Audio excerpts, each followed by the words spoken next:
성령님과 우리의 믿음과는 어떤 관계가 있을까요? 우리 신앙생활에 있어서 성령님은 계셔도 되고 아니면 성령님은 우리 신앙과는 크게 관계도 없는 어떤 분이신가요?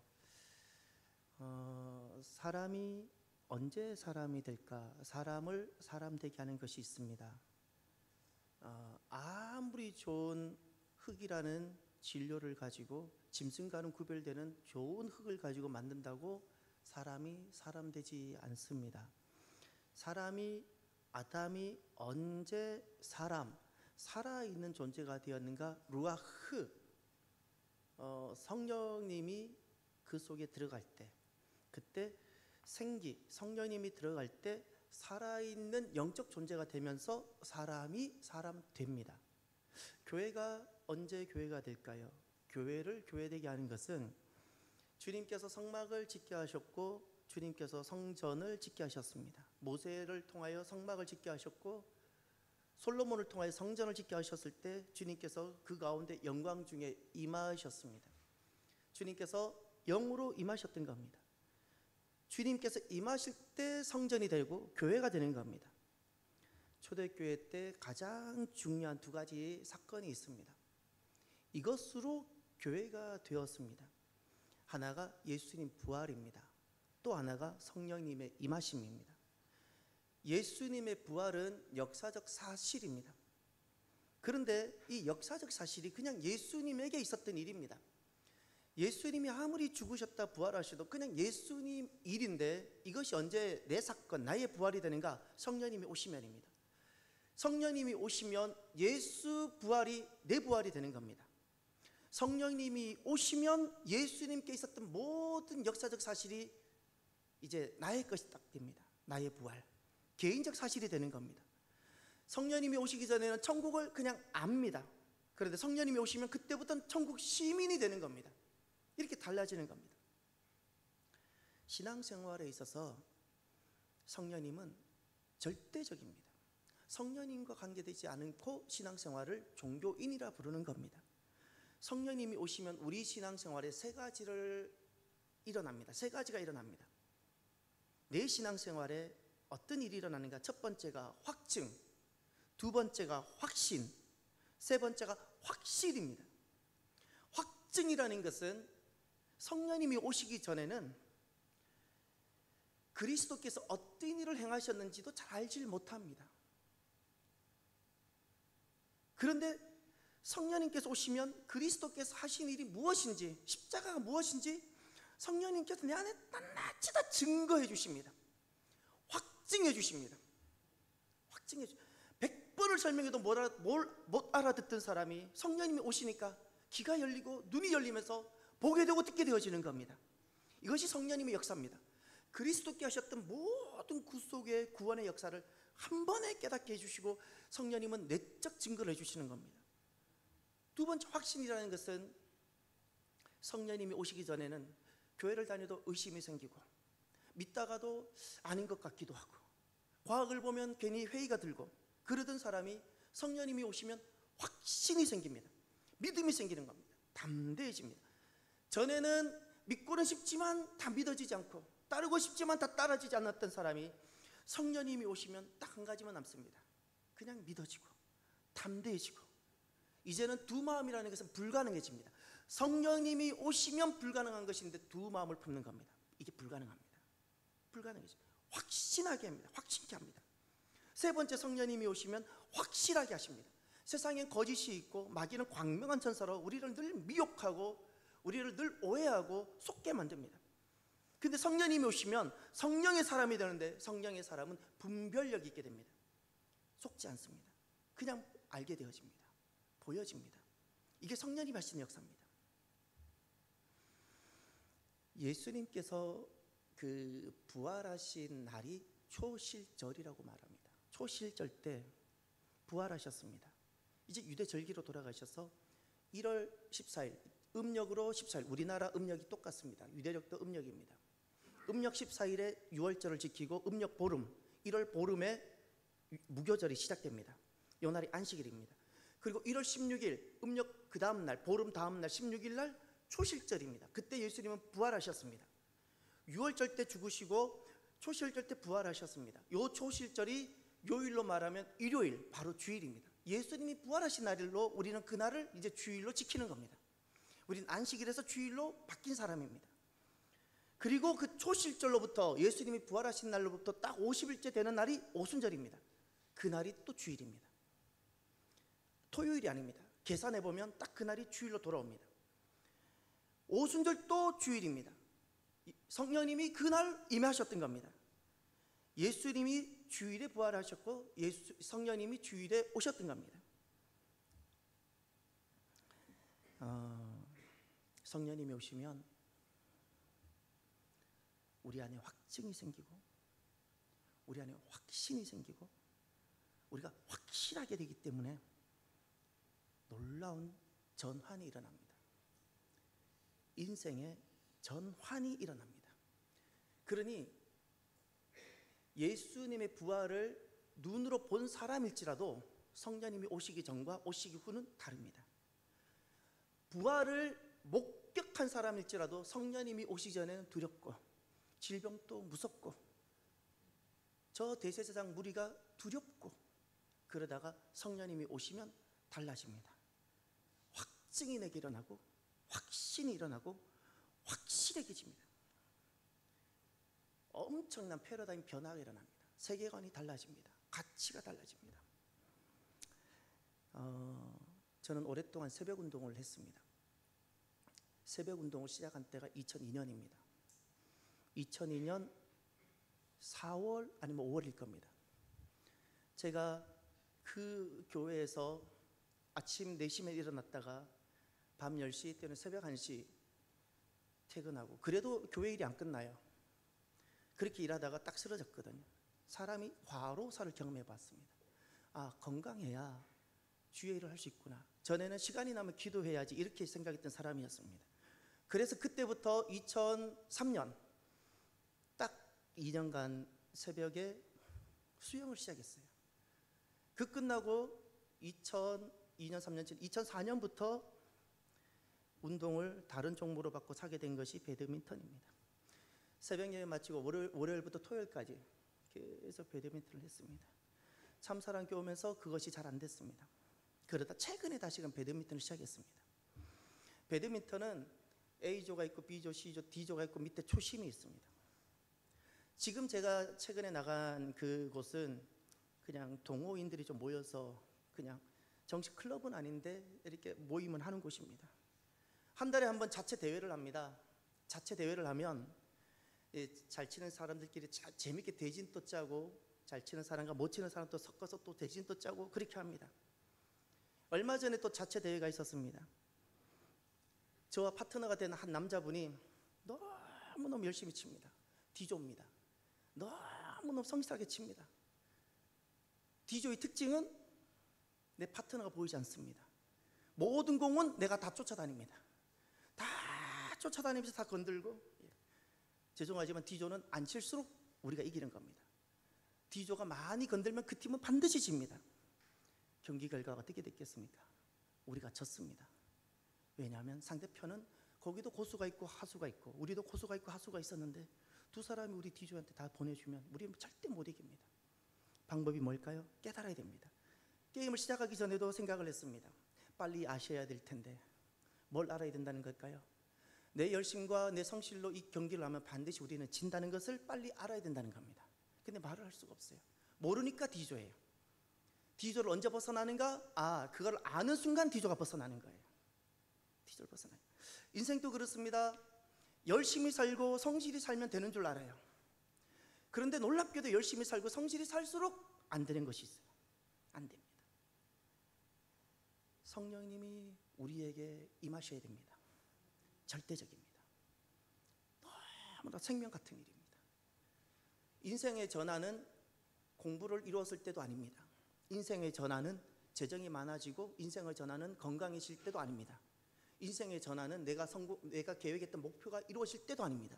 인생의 전환은 성령님이 오심으로입니다. 성령님이 오시면 내 모든 상황과 성령님이 오시기 전과 오시기 후 180도로 달라집니다. 이만큼 우리 인생에 큰 변화와 전환을 가져오는 것은 아무것도 없습니다. 이것을 우리가 알아야 합니다. 배드민턴 D조가 이것을 알지 못하고 경기를 하는 것처럼 성령님을 알지 못하고 신앙생활하는 사람은 배드민턴 D조와 같은 사람들입니다. 그런 사람들은 하면 할수록 더 열심히 할수록 망하는 겁니다.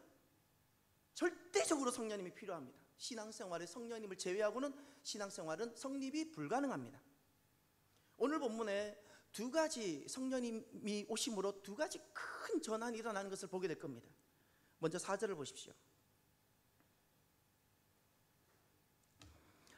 그 흩어진 사람들이 두루 다니며 복음의 말씀을 전할세 빌립이 사마리아 성에 내려가 그리스도를 백성에게 전파하니. 아멘.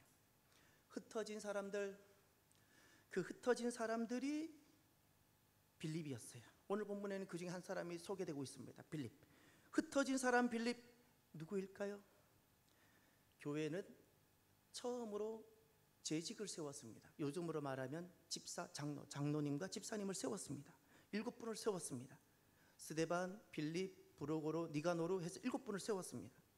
첫 번째가 스데반 집사님, 두 번째가 빌립 집사님입니다. 그런데 어떤 사람을 세웠는가를 보면 사도행전 6장에 보면 6장 3절에 형제들아 너희 가운데서 성령과 지혜가 충만하여 칭찬받는 사람 7을 택하라. 성령과 지혜가 충만한 사람입니다. 5절에 믿음과 성령이 충만한 사람 스데반과 또 빌립과 브로고로와 7 집사님은 누구였나? 초대교회 최초로 재직이 된 사람들은 누구였나? 믿음과 성령이 충만한 사람. 10절에 스데반에 대해서 특별히 더 언급합니다. 스데반이 지혜와 성령으로 말함을 그들이 능히 당하지 못하여. 스데반은 어떤 분이셨나요? 지혜와 성령으로 말씀하시는 분. 지금 주님은 계속해서 이 사도행전을 통하여 우리에게 주목하게 하십니다. 사람을 주목하지 않고 그 속에서 성령님이 어떻게 일하고 계시는지 성령님을 주목하게 하십니다. 스데반은 잠시 후면 순교를 당하는데 죽음 앞에서도 굴하지 않게 하시는 그 성령님을 주목하게 하시는 겁니다. 오늘 본문의 빌립은 흩어짐을 당합니다. 흩어짐을 당합니다. 그 흩어짐이란 무엇일까요? 8장 1절에 보면 그날에 예루살렘에 있는 교회에 큰 박해가 있어 사도 외에는 다 유대와 사마리아 모든 땅으로 흩어지니라. 왜 흩어졌죠? 빌립은 왜 흩어지는 사람이 되었죠? 왜 디아스포라가 됐죠? 큰 박해가 있었습니다. 그냥 박해도 아닙니다. 큰 박해가 있었습니다. 2절에 스데반을 장사하고 위하여 크게 울더라. 죽음이 있었습니다. 너무나도 사랑하고 함께했던 사람이 죽었습니다. 그래서 흩어졌습니다. 세 번째 3절에 사울이 교회를 잔멸할세.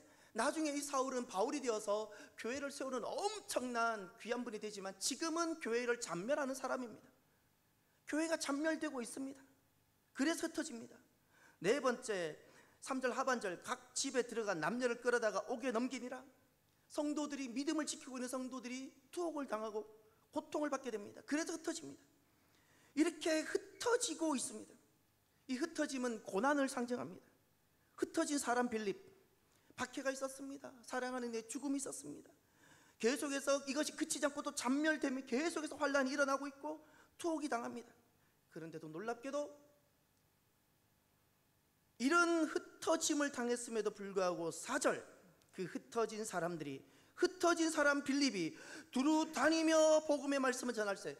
흩어졌는데 큰 환란이 있었고 죽음이 있었고 잔멸은 계속되고 있고 투옥 당하는 일이 생겼음에도 불구하고 두루 다니며 할렐루야 계속해서 전진이 있었습니다. 환란이 있었지만 흩어짐이 있었지만 계속해서 전진이 됩니다. 무엇 때문에? 성령님 때문에. 이것이 달라지는 겁니다. 성령님이 계시기 전에는 흩어짐이 오면 거기에 두려웠어. 거기에 묶였어. 주저앉았습니다. 성령님이 오셨습니다. 성령님이 오고 난 빌립, 성령님이 오고 난 스데반, 성령님이 오고 난 사람들, 환란이 오고 나를 흩어지게 하는 수많은 것들이 나에게 다가올지라도 멈춰지지 않습니다. 계속해서 전진합니다. 우리는 살아가면서 다양한 일들을 경험합니다. 그런데 성령님이 오신 사람들은, 성령님이 임한 사람들은 혼란 가운데 아플 수도 있고 고통스러울 수도 있고 눈물도 나지만 우리의 발걸음은 멈추지 않습니다. 계속해서 하나님의 계획하심과 하나님의 목적을 향해서 우리는 전진 또 전진하게 됩니다. 누구 때문에? 성령님 때문에. 할렐루야. 성령님 때문에. 성령님 때문에.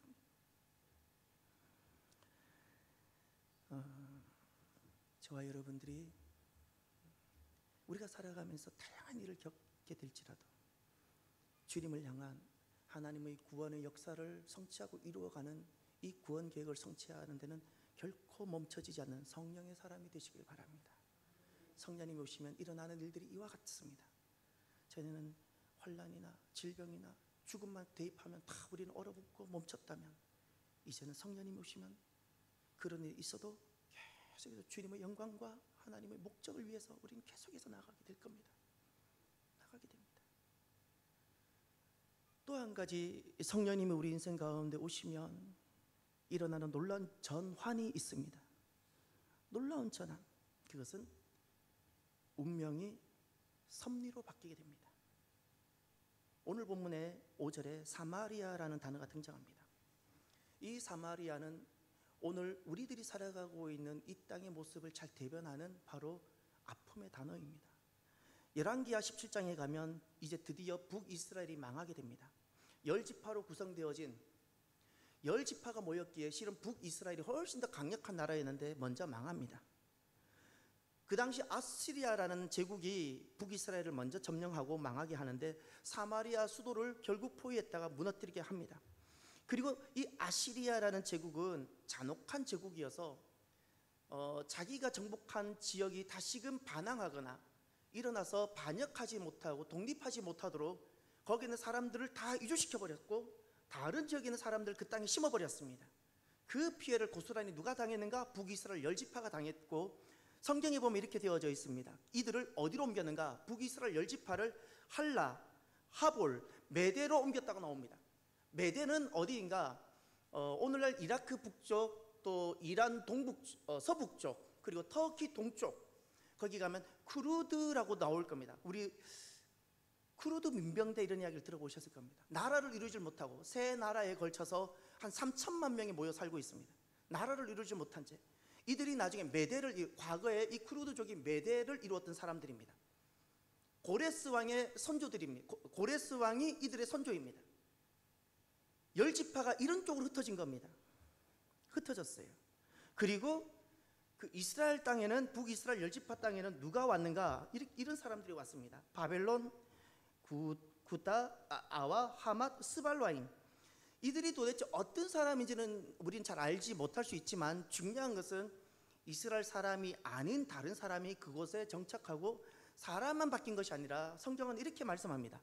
바벨론 사람들은 스꽃 분옷을 만들었고, 굿 사람들은 네르가를 만들었고, 하맛 사람들은 아시마를 만들었고, 아와 사람들은 닙하스와 다르닥을 만들었고, 스발와임 사람들은 그 자녀를 불살라 그들의 신 아드람멜렉과 아남멜렉에게 드렸으며 신을 가져왔어요.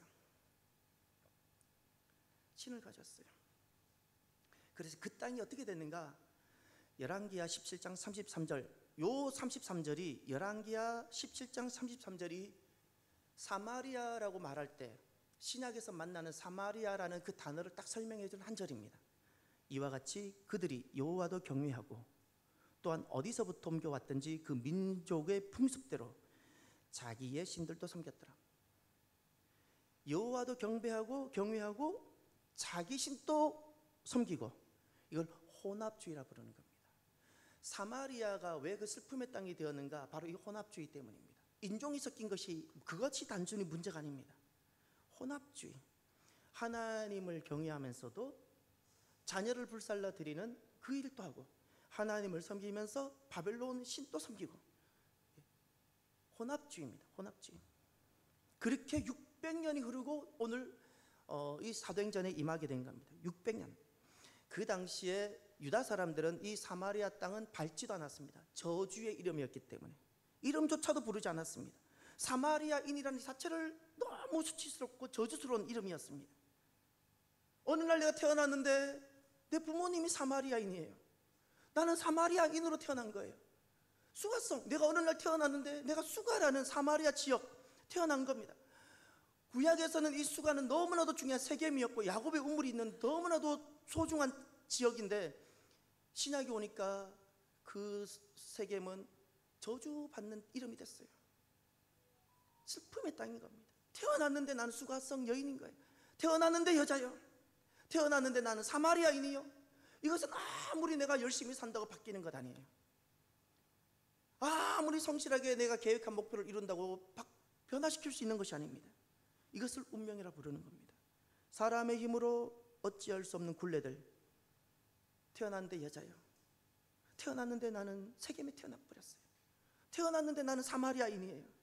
태어났는데 그래서 사람의 힘으로 어찌할 수 없는 이 굴레들 때문에 사람들은 이 운명에 사로잡혀서 절망하고 포기하고 그 어둠에 사로잡혔다가 죽음에 이르고, 그와 같은 슬픔이 사마리아에 가득했고, 이 땅에도 이런 운명, 사마리아인으로 가득 차 있는 이 땅에 이런 슬픈 운명이 가득 있는 겁니다. 우리가 왜 점을 치지 않는가? 왜 우리는 점에 도전하는가? 모든 점은, 사주든 팔자든 모든 점은 바로 이 사람을 운명에 사로잡히게 만들게 됩니다. 올여름에는 2023년에는 물가에 가지 마라. 그러면 연초에 그걸 한번 이제 봤어요. 그러면 이제 물가에 가지 말라는 그 소리 때문에 여름 수련회도 안 가요. 여름 수련회도 안 가요. 올해는 동으로부터 복이 들어오니까 하면 어떻게든 해서 동쪽으로 이사를 가는 거예요. 동쪽으로. 이게 운명이에요. 운명. 이렇게 사람들은 이 점이라는 것은 사람을 운명에 사로잡히게 만드는 겁니다. 근데 오늘 본문에 이 슬픈 땅 사마리아에 성령님이 오시는 거예요. 할렐루야. 17절 한번 보실까요? 마지막 절. 이에 두 사도가 그들에게 안수하며 다 함께 성령을 받는지라. 성령님이 오셨어요. 어둠의 땅이었고 운명을 사로잡혀 있었던 이들인데 성령님이 오셨어요. 어떤 일이 일어나는가 보세요. 5절을 6절을 보세요. 무리가 빌립의 말도 듣고 행하는 표적도 보고 한 마음으로 그가 하는 말을 따르더라. 듣고 보고 따르더라. 그랬더니 7절과 8절의 역사가 일어났어요. 7절과 8절. 많은 사람에게 붙었던 더러운 귀신들이 크게 소리 지르며 나가고, 또 많은 중풍병자와 못 걷는 사람이 나으니 그 성에 큰 기쁨이 있더라. 아멘. 나가고 나으니 큰 기쁨이 있더라. 할렐루야. 이 슬픔의 땅, 태어나서 죽을 때까지 운명에 사로잡혔어. 어떤 희망도 갖지 못하던 이 땅에 참으로 놀라운 일이 일어났습니다. 나가고 우리를 올가매고 있던 그 어두운 영이 나가고, 우리를 절망케 했던 그 모든 것이 고쳐지고, 그리고 큰 기쁨이 있더라. 할렐루야. 이것이 성령님이 오심으로. 그래서 17절을 보세요. 이에 두 사도가 그들에게 안수하며 성령을 받는지라. 이 땅이 사마리아 땅입니다. 슬픔의 땅입니다. 이름만으로도 저주가 되는 땅입니다. 그런데 성령님이 오셨습니다. 성령님이 왔더니 이 땅이 운명의 땅이 아니라 하나님의 은총 가운데 하나님의 섭리가 가득한 섭리의 땅이 되는 겁니다. 모든 것이 해방되어지고 더 이상 운명이 아니라 하나님의 손 안에서 무엇이든지 가능한 섭리의 땅이 되는 거예요. 할렐루야. 성령님이 오시면 운명에서 섭리로 바뀌는 거예요. 운명에서 섭리로 바뀌어요. 저는 어떤 운명에도 매이지 않습니다. 모든 것이 하나님한테서 가능하기 때문에 이것을 자유인이라 부르는 거예요. 이것을 운명으로 살아가는 건 다 그 노예입니다. 노예. 우리나라의 5대 갈등, 이번 5월 달에 그 설문을 교회를 대상으로 했어요. 교인들의 이야기입니다. 우리나라 5대 갈등, 여러분은 대표적인 5가지 갈등, 집단 갈등, 어떤 것이 있을 거라고 생각이 드십니까? 첫 번째가 정치입니다. 보수와 진보, 진보와 보수가 가장 큰 갈등을 이루고, 두 번째가 놀랍게도 이것이 두 번째일지 몰랐는데 빈부의 갈등이랍니다. 부자와 가난한 자, 가난한 자와 부자의 갈등이 두 번째라고 합니다. 세 번째가 세대, 젊은 세대와 나이 든 기성세대, 기성세대와 젊은 세대의 갈등. 네 번째가 지역의 갈등. 다섯 번째가 남녀의 갈등. 사람은 살아가면서 운명 속에 들어가면 나는 남자야, 너는 여자야, 나는 여자니까 안 돼, 나는 남자니까, 이런 운명 속에 탁 틀에 갇혀서 벗어나질 못합니다. 성령님이 오시면 해방되어집니다. 할렐루야.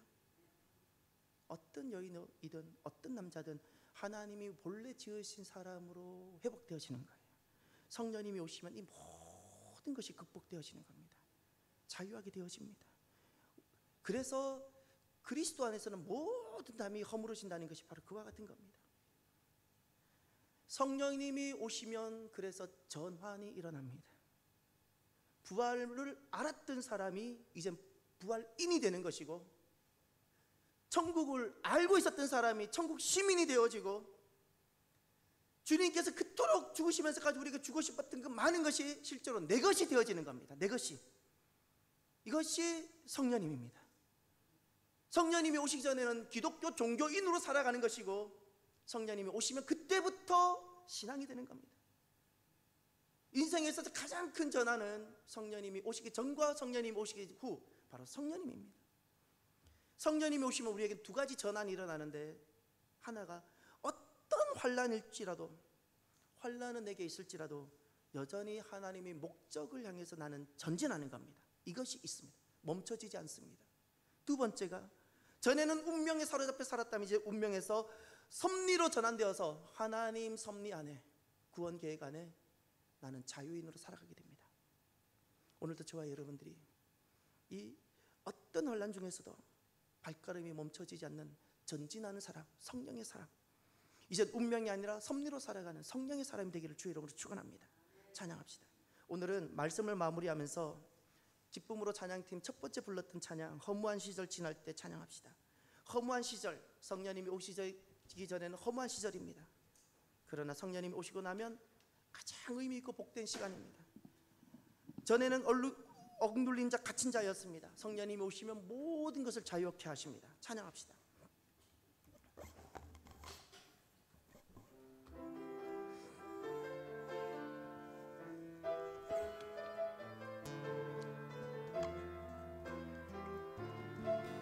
허무한 시절